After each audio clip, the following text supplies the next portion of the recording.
அனைவருக்கும் வணக்கம். நம்முடைய கங்கார் முதியோர் இல்லத்திற்கு சோபனா மேடம் நன்கொடை வழங்கியிருக்காங்க. காரணம் பெருமாள் ஐயாவுடைய நினைவு நாள் முன்னிட்டு கொடுத்துருக்காங்க. அவங்களுக்காக ஒரு நிமிடம் மௌனஞ்சலி செலுத்தணும்.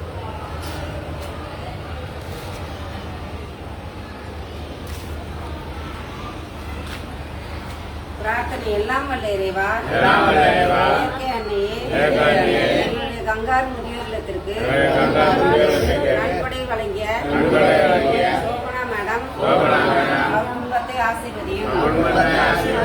நீங்க எண்ணம் எடுக்கின்ற முயற்சி எல்லாவற்றிலும் வெற்றி பெற உதவி செய்யும். மேலும் நினைவு நாள் காணும் பெருமாள் ஐயாவுடைய ஆத்மா நல்லபடியாக சாந்தி அடையட்டும். மேலும் அவருடைய குடும்பம் நீலாயுள், இறை செல்வம், ஓங்கும் புகழ், விஞ்ஞானம் பெற்று என்னாலும் வாழ நமது கங்கார் முதியோர் இல்லம் சார்பாக மனதார வாழ்த்துகிறோம். அப்படியே ஆகட்டும்.